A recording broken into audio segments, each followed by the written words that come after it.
पंजाब में इंतखाबात के लिए 30 अप्रैल से 7 मई तक की तारीखें तजवीज़। इलेक्शन कमीशन ने सदर मुमलिकत को खत अरसाल कर दिया। चीफ इलेक्शन कमिश्नर की ज़ेरे सदारत इजलास, मेंबरान इलेक्शन कमीशन समेत दीगर की शिरकत। इलेक्शन कमीशन ने गवर्नर खैबर पख्तूनख्वा को भी तारीख देने के लिए मरासला अरसाल कर दिया है। पंजाब में इंतखाबात के लिए 30 अप्रैल से 7 मई तक की तारीखें तजवीज़ की गई हैं। इस सिलसिले में इलेक्शन कमीशन ने सदर मुमलिकत आरिफ अलवी को एक ख़त भी लिखा है, जिसमें इन तारीखों का हवाला भी दिया गया है। चीफ इलेक्शन कमिश्नर की ज़ेरे सदारत अहम इजलास हुआ है, जिसमें इलेक्शन से मुतालिक उमूर ज़ेरे गौर आए और इन मुतवक्के तारीखों के हवाले से तबादला ख्याल किया गया। और उसके बाद इलेक्शन कमीशन ने गवर्नर खैबर पख्तूनख्वा को भी तारीख देने के लिए मरासला इरसाल कर दिया है। उस्मान जब्बार हमारे साथ मौजूद हैं, उनसे मज़ीद जान लेते हैं। उस्मान, बताइएगा,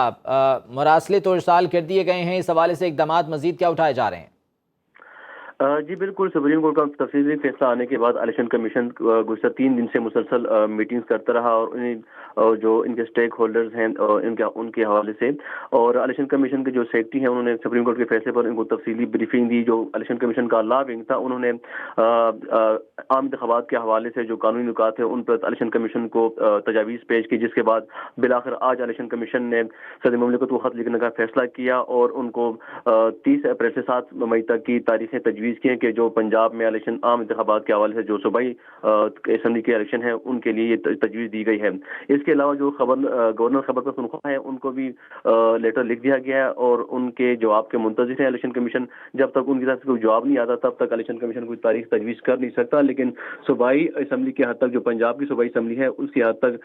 गवर्नर अब कोई भी हतमी ऐलान जो है तारीख तजवीज़ कर सकता है। इसके अलावा आज इलेक्शन कमीशन ने सेक्रेटरी जो खजाना है उनको भी लेटर लिखा है, जिसमें उनसे इन आम इंतखाबात के लिए रकम जो है ना वो मांगी है, क्योंकि इलेक्शन कमीशन ने दोनों सूबे में इलेक्शन के लिए 30 अरब का जो तखमीना है वो लगाया है, लेकिन अब तक वज़ारत खजाना ने इनको 5 अरब ही जारी किए हैं। जी उस्मान, आप साथ ही रहेगा। कामरान खान, ब्यूरो चीफ इस्लामाबाद, भी हमारे साथ मौजूद हैं। कामरान खान, पीटीआई की जानिब से जो शिकवा था वो तो एक शिकवा दूर हो गया, ऐवान सदर से इस हवाले से कोई जवाब या रद्द अमल सामने आया? जी बिल्कुल, देखिए अभी ये इलेक्शन कमीशन का खत जो है वो सदर मुमलिकत को आज ही भेजा गया है, जिसमें कि ये कहा गया है कि ईद के बाद यानी ईद उल फितर के बाद जो दूसरा हफ्ता होगा वो 30 अप्रैल से 7 मई के दौरान की कोई तारीख जो है वो दी जाए। यानी ये 30 अप्रैल भी हो सकती है, 7 मई भी हो सकती है और 30 से 7 के दरमियान कोई दूसरी तारीख भी हो सकती है। तो ये तो वो मामला था जो कि पंजाब की हद तक था, और चूंकि पंजाब में गवर्नर ने ये कहा था कि वो असम्बली तहलील करने के अमल में शामिल नहीं थे, अदालत ने भी उनके इस मौक़िफ़ को तस्लीम किया। इसलिए ये वाली जो तारीख है पंजाब में इलेक्शन की, इसके लिए इलेक्शन कमीशन को सदर से रजू करना पड़ रहा है। जबकि दूसरा जो मामला है केपी के में इलेक्शन का, उसके लिए जो सुप्रीम कोर्ट ने अपना जो ऑर्डर दिया है उसका अगर आप पैराग्राफ नंबर 14 देखें तो उसमें लिखा है कि गवर्नर केपी इलेक्शन कमीशन से मुशावरत के बाद कोई तारीख जो है वो अनाउंस करेंगे। तो इसमें यह है कि जिस तरीके से ये तारीख इन्होंने वहां पर कोई तारीख जो है ना तजवीज़ नहीं की इलेक्शन कमीशन ने, यानी जिस तरह से पंजाब में 30 अप्रैल या 7 मई है, इसी तरीके से 90 दिन का जहन में रखते हुए वहां पर भी कोई मुजवज़ा तारीखें जो हैं खैबर पख्तूनख्वा के गवर्नर को भेजी जानी चाहिए थी, ताकि वो फिर उसके बाद उन्हीं में से आ जाए मामला। क्योंकि रवायत यही रही है, इससे पहले भी जब ये मामला हुआ करते थे किसी भी इलेक्शन में, जब इलेक्शन कमीशन जो है वो कुछ तारीखें तजवीज़ करता था और फिर सदर या गवर्नर मुताल्लिका जो है वो उसमें से उस तारीख उन दी गई तारीखों में से कोई एक तारीख हतमी तौर पर बताते थे। तो यहाँ गवर्नर केपी को जो मरासला भेजा गया है उसमें कोई तारीख तजवीज़ नहीं की गई।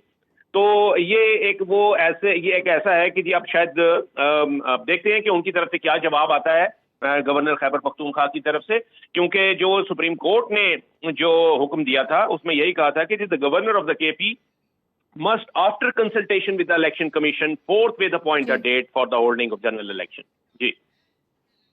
ठीक है, कामरान खान साथ ही मौजूद रहेगा। हबीब अकरम साहब हमारे साथ मौजूद हैं, सीनियर तजज़ियाकार हैं। हबीब साहब, बहुत शुक्रिया आपके वक्त का। सदर मुमलिकत को तो एक ख़त लिख दिया गया है जिसमें 30 अप्रैल से 7 मई तक की तारीखें जो है वो पंजाब के लिए दी गई हैं, जबकि गवर्नर खैबर पख्तूनख्वा को भी ख़त लिखा गया है। लेकिन मसला यहाँ पर यह था कि फ़ाइनेंस डिवीज़न को ख़त इरसाल किया जाना था और उसमें फ़ंड्स के हवाले से बात होनी थी और उसके अलावा वजारत दिफा से सिक्योरिटी मांगनी थी। ये वो ग्राउंड्स हैं जो कि पहले भी इलेक्शन कमीशन ले चुका है कि जिनकी बुनियाद पर इलेक्शन करवाना वो कह रहे थे कि नामुमकिन है या मुश्किल है। تو ابھی بھی کیا کوئی چانس موجود ہے کہ کوئی اس قسم کی توجیہ الیکشن کمیشن کی جانب سے آ سکتی ہے؟ دیکھیے، الیکشن کمیشن کی طرف سے توجیحات تو ہم مسلسل سنتے چلے آ رہے ہیں، لیکن سپریم کورٹ کے فیصلے کے بعد ان توجیحات کی گنجائش باقی نہیں رہی، اور اس کے ساتھ ساتھ فیصلے میں یہ لکھ دیا گیا ہے کہ سپریم کورٹ نے یہ لکھا ہے کہ الیکشن کمیشن کو یہ اختیار حاصل ہے کہ وہ دستور کے مطابق کسی بھی ادارے کو حکم دے سکتا ہے کہ فلاں جگہ الیکشن کروانے ہیں اور اس کے لیے مطلوبہ وسائل اس کو مہیا کیے جائیں، اور جو متعلقہ ادارہ ہے جس سے جو الیکشن کمیشن اس طرح کی کوئی ڈیمانڈ کرے گا وہ ادارہ آگے سے مطلب انکار نہیں کر سکتا، اور اس صورت میں کہ اگر کوئی ادارہ انکار کرے یا الیکشن کمیشن کو یہ محسوس ہو کہ الیکشن کی سرگرمی کے درمیان رکاوٹیں کھڑی کی جا رہی ہیں، تو پھر توہین عدالت کے اختیارات الیکشن ایکٹ 2017 میں دیے گئے ہیں، جس کا سیکشن 10 یہ بتاتا ہے کہ پھر الیکشن کمیشن کسی کو بھی توہین عدالت کے الزام میں بلا سکتا ہے کہ آپ نے ہمارا حکم کیوں نہیں مانا، لیکن اس کے لیے مشروط ہے کہ وہ حکم جو ہے وہ الیکشن سے متعلق ہو۔ تو ایسی صورت میں پاکستان کا کوئی بھی عہدیدار جس سے الیکشن کمیشن کوئی کام کہے گا کہ وہ یہ کرے، تو اس کے پاس یہ گنجائش نہیں ہوگی کہ وہ نہ کر سکے، البتہ وہ اس پہ ڈسکشن کر سکتا ہے، کچھ ضروریات کچھ اپنے مجبوریاں بتا سکتا ہے، کچھ الیکشن کمیشن اگر کوئی ناجائز بات کر رہا ہو تو اس کو سمجھا سکتا ہے، تو لہٰذا اب ایسی کوئی توجیہ الیکشن کمیشن کی طرف سے پیش کرنے کی گنجائش مجھے نظر نہیں آتی۔ ٹھیک ہے، الیکشن کمیشن نے بہرحال اس حوالے سے جو ہے وہ فیصلہ کرنا ہے۔ بہت شکریہ حبیب اکرم صاحب ہمارے ساتھ موجود تھے، بیورو چیف کامران خان آپ کا بہت شکریہ، عثمان جبار آگاہ کرے تھے، عثمان آپ کا بھی بہت شکریہ۔